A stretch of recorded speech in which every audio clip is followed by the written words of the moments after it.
Good day. I'm Dr. Jim Brubaker in the College of Education and Health Professions here at Columbus State University, and with me is Dr. Neil McCrillis, who is Director of our Center for International Education.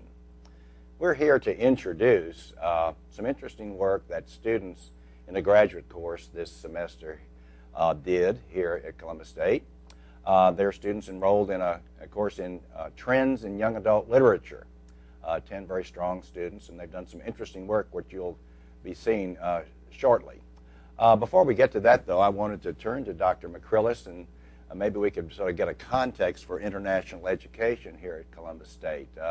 Why don't you, Neil, why don't you give us a bit of the background for international education? Why are we in the ILC business, and how widespread an endeavor is it?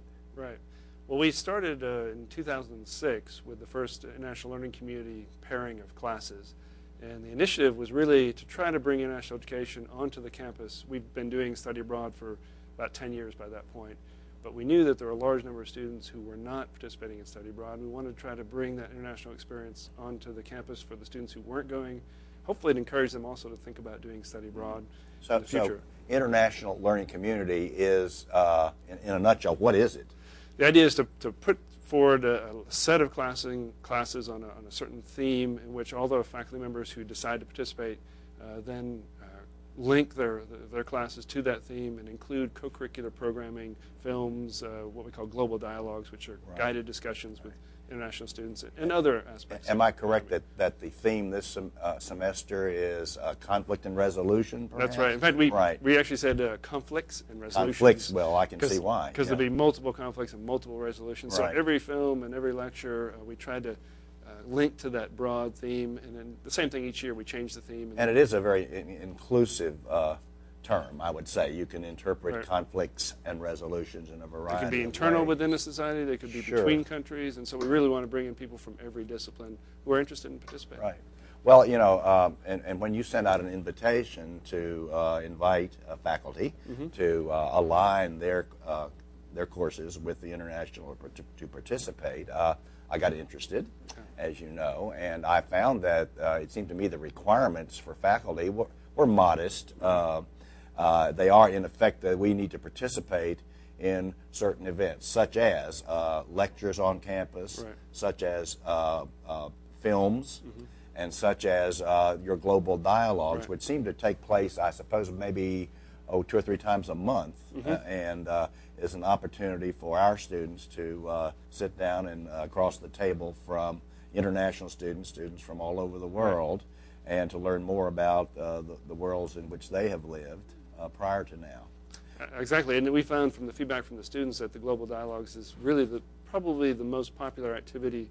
If students try it out, they like it, and they come back and do it often multiple times. So, right, so yes. it's very effective. That sounds great, and that can be a stepping stone to their own participation in an overseas experience, That's perhaps. Right. Yeah. Well, and of course I am teaching a graduate course that meets in the evening.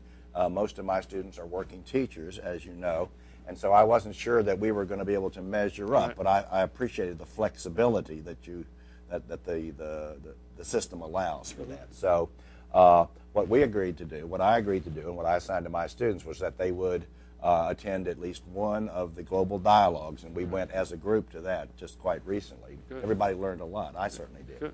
And then to one of the films. On a separate occasion, usually on Monday nights, as I recall. That's right. And then finally, I had to adapt things to my own curriculum in this course called Trends in Young Adult Literature. We try to look at the latest, the newest, and to determine what is going on in books written specifically for readers in middle and high school level. And let me tell you, there is rich material available with an international theme, both people bringing their cultures to our country and experiences of young people, adolescents all over the world. And so requirement number 3, and we're going to see the product of this shortly, is a series of sort of paired conversations between my 2 graduate students as they focus in on a book.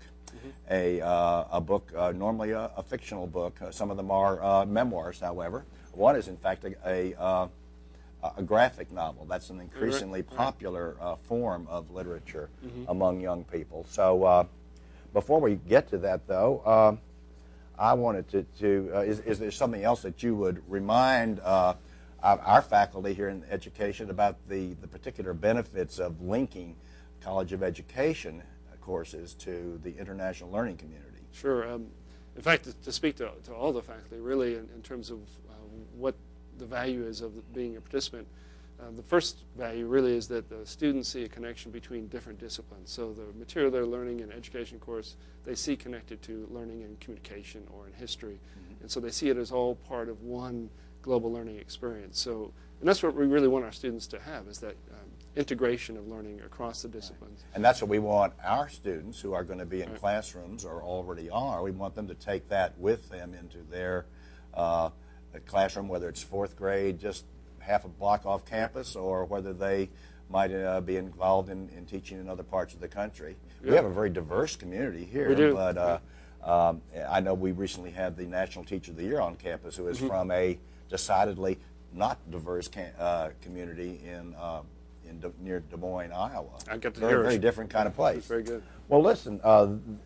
Shortly, then we'll turn to the conversations among my students, and they are featuring works, and we'll be telling you about works that are set in Palestine, in Korea, actually 12th century Korea, in Israel, in contemporary China.